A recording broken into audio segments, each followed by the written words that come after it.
अभी इंडिया ने क्या किया है कि उन्होंने अभी एक ट्रेड डील की है with the European free trade association, जिसमें आइसलैंड है, नॉर्वे है, स्विट्ज़रलैंड है और एक आधा और मुल्क है जिसके साथ वो उन्होंने ये एग्रीमेंट किया है। अब ये देखें, प्राइम मिनिस्टर मोदी ने इस डील को कहा है कि ये एक हिस्टोरिक डील है फॉर द इंडियंस। अब स्विट्ज़रलैंड की चॉकलेट्स आपने देखी होंगी। देखिए, इंडिया बहुत बड़ी मार्केट है, यूरोपियन मुल्क हो या कोई भी मुल्क हो, वहाँ पे ऐसे ट्रेड मुआहदे होते हैं, बहुत बड़े बड़े मुआहदे होते हैं। ये हिस्ट्री में फर्स्ट जी, मैं कहता हूँ कि ऐसे मुआहदे होते हैं क्योंकि वो एक बहुत बड़ी मतलब मार्केट है। इस हवाले से तो कोई भी इन्वेस्टर चाहेगा कि वो इंडिया में ज़्यादा से ज़्यादा इन्वेस्ट करे, चाहे कोई भी सेक्टर हो, IT का हो, एग्रीकल्चर हो, चाहे जो भी हो। दोस्तों, पाकिस्तान के अंदर अगर हमने कोई चीज़ खरीदनी हो तो हमें जो चाइनीज़ प्रोडक्ट हैं वो तो सस्ती मिलती हैं, लेकिन वो प्रोडक्ट्स जो ऑस्ट्रेलिया, यूरोप और अमेरिका से आती हैं वो बहुत महंगी मिलती हैं। उसकी वजह ये है कि हमारे जो ट्रेड एग्रीमेंट्स उनके साथ हैं वो इतने ज़्यादा एक्सपेंसिव हैं, मतलब इतना ज़्यादा ड्यूटी उस पर चार्ज लगती है कि जब एज एन एंड यूज़र अगर वो मेरे तक या किसी और कस्टमर तक पहुंचता है वो बहुत महंगी चीज़ें पड़ जाती है। इंडिया के लिए बेनिफिशियल तो है ना, जहाँ पे हुकूमतें स्टेबल होती है ना, जहाँ पे डेमोक्रेसी एक्चुअल होती है, दुनिया वहीं पे इन्वेस्टमेंट करती है। इन्वेस्टमेंट वहाँ पे नहीं आती जहाँ पे डिक्टेटरशिप होती है, जहाँ पे डेमोक्रेसी नहीं होती, जहाँ पे हुकूमतें कमज़ोर होती हैं, जहाँ पे उनका पता नहीं होता कि इन्होंने कब जो है ना वो डिमोरलाइज हो जाना है, उनका पैसा डूब जाना है। जहाँ पे डेमोक्रेसी स्ट्रॉन्ग होगी वहाँ पे लोग इन्वेस्टमेंट करेंगे। अब आप उनकी थ्रू आउट लेगेसी देख लें, आज तक वहाँ पे मार्शल लॉ नहीं लगा सर, नहीं लगा। ठीक है, तो चीज़ें लोग देखते हैं, आपका पास देख के लोग फ्यूचर की इन्वेस्टमेंट करते हैं। हम क्यों जा रहे हैं वहाँ पे? इसमें मेरा अपना ज़ाती ये ख्याल है कि यहाँ पर हमारी टर्म्स एंड कंडीशन जो सी है ना वो इतनी सख्त हैं और इतनी पेचीदा हैं कि इन्वेस्टर जो है ना उसको इतने चक्कर काटने पड़ते हैं मुख्तलिफ महकमों के किसी भी चीज़ के NOC लेने के लिए कि वो यहाँ पर ना इन्वेस्टमेंट नहीं करते। ये मेरा अपना ज़ाती। इंडिया हमारे से लाइक हम पाकिस्तान के साथ अगर कंपैरिजन करें तो इंडिया हमारे से बहुत आगे है, टेक्नोलॉजी वाइज भी बहुत आगे है और इंफ्रास्ट्रक्चर और बहुत सारी चीज़ें जो इंडिया हमारे से बहुत आगे है। डेफिनेटली उनको जो भी किसी के साथ ट्रेड करता है या बिजनेस करता है वो अपना पर्सनल बेनिफिट देखता है। यूरोपियन कंट्रीज को भारत से फायदा नजर आ रहा है। डेफिनेटली फायदा नजर आ रहा है तो वो सारा प्लान कर रहे हैं। ऐसा फायदा नजर ना आए तो अपने फायदे के बगैर कौन करता है? अच्छा, at the same time Pakistan में भी इस तरह की एक यानी कि होते रहते हैं ट्रेड पैक्ट, और पाक चीन का तो एक मशहूर सी पैक है $60 बिलियन का, और वो ये कह रहे हैं कि 15-20 साल तक हम पूरा इन्वेस्ट कर देंगे, लेकिन एट द सेम टाइम बहुत ज़्यादा जो है टेररिज्म भी बढ़। ये जो आपने ट्रेड की बात की है भाई, मेरे ट्रेड हमेशा अब वैसे ही जो इस वक्त क्लासिफिकेशन चल रही है पूरी दुनिया में उसमें मज़हब और इन चीज़ों के बगैर ही लोग अपनी अपनी क्लास में मर्ज हो रहे हैं, उसी के मुताबिक लोग चल रहे हैं। नमस्ते दोस्तों, स्वागत है आपका मेरा यूट्यूब चैनल एशियन पर। दोस्तों, आपको पता होगा पाकिस्तान और चाइना का दोस्ती बहुत ही गहरी दोस्ती है, जो कि पाकिस्तान कहता है कि चाइना पाकिस्तान का दोस्ती जो हिमालय से ऊंचा है और समंदर से गहरा है, और वो दोस्ती में चाइना से हर प्रोडक्ट पाकिस्तान में एक्सपोर्ट किया जाता है और पाकिस्तानी भी चाइना के दोस्ती में अंधे होकर धड़ल्ले से ये प्रोडक्ट यूज करते हैं, जो कि पाकिस्तान को महंगा पड़ता है, लेकिन फिर भी पाकिस्तानी चाइनीज़ प्रोडक्ट यूज करते हैं क्योंकि दोस्ती में दरार नहीं डालेंगे। और उसी दोस्ती में चाइना इनको अच्छी तरह से लूट लिया है और लूट रहा है। जिस तरह आपको पता होगा इनके ज़मीन भी हड़प चुका है। और जबकि अगर देखा जाए तो पाकिस्तान में और दुनिया का कोई भी कंट्री इन्वेस्ट नहीं करता है।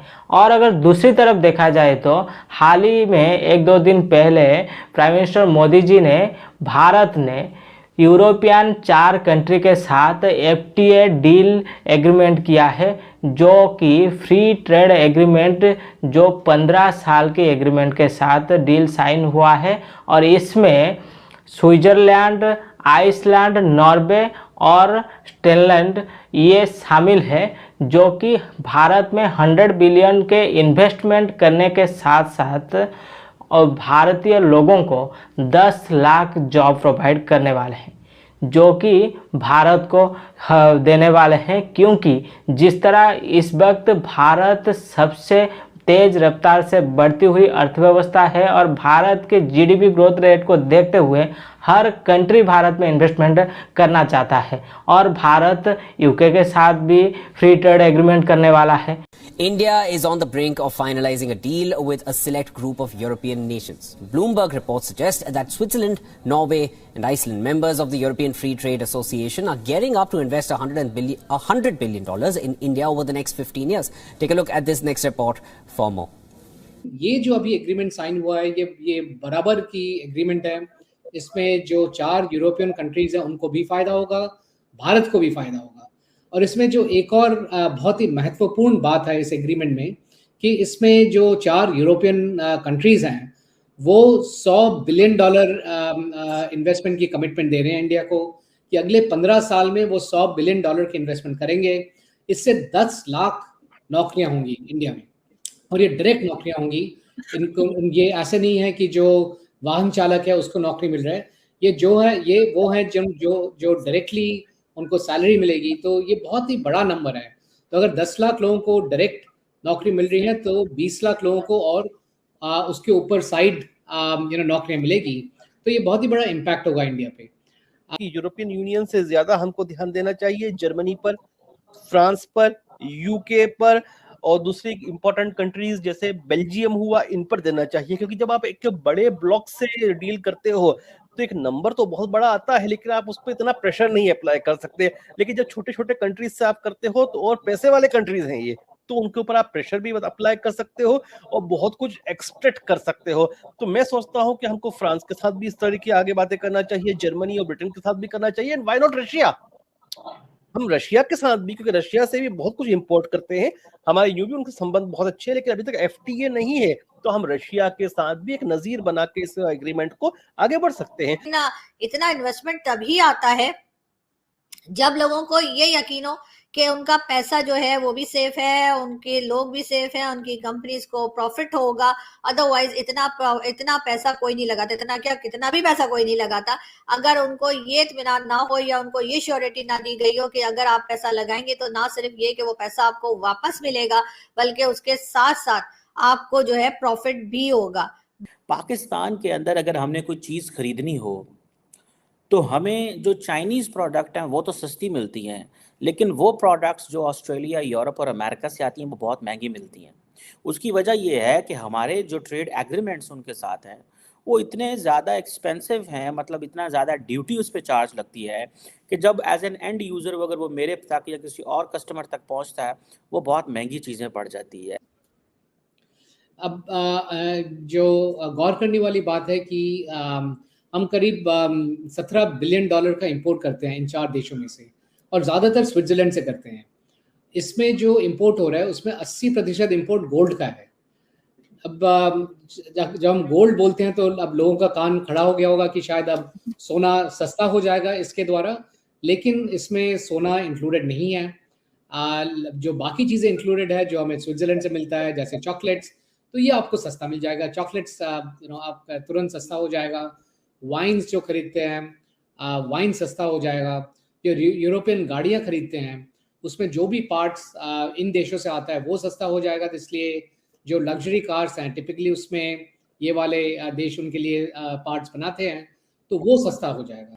और यही चीज हमने देखी है कि पीएम मोदी के अंदर भी और उनके अंदर भी यही क्वालिटी है कि वो जो बिजनेस डील्स हैं उसको बहुत अट्रैक्ट करते हैं अपनी कंट्री के लिए। और इसीलिए हम देख रहे हैं कि एक बार फिर $100 बिलियन, जी हाँ $100 बिलियन। हम तो यहाँ पे $2-3 बिलियन के लिए तरस रहे होते हैं और अभी IMF से भी हम कोशिश कर रहे हैं कि 6 के बजाय $8 बिलियन मिल जाए, लेकिन $100 बिलियन की डील जो है वो भारत में होने लगी है और डिफरेंट यूरोपियन कंट्रीज हैं जो मिलकर ये काम करेंगी और यकीनन उनको इत्मीनान होगा कि जो पैसा हम लगा रहे हैं वो पैसा हमारा वापस भी आएगा। अब ये और बात है कि पाकिस्तान को भी अपनी सिक्योरिटी को और बाकी चीज़ों को देखना होगा और अपने यहाँ भी हमें थोड़ी अट्रैक्शन पैदा करनी होगी उन लोगों के लिए जो बिजनेस लेकर आना चाहते हैं, या उनको अगर नहीं भी आना चाहते तब भी हमें उन्हें अट्रैक्ट करना चाहिए कि पाकिस्तान में बिजनेस लाएं और हम उन्हें बता सकें कि उनका बिजनेस, उनका पैसा, उनका सामान सब महफूज है। लेकिन उसके लिए पाकिस्तान की एजेंसीज को, पाकिस्तान की एस्टैब्लिशमेंट को, पाकिस्तान के पॉलिटिशियंस को, ब्यूरोक्रेट्स को और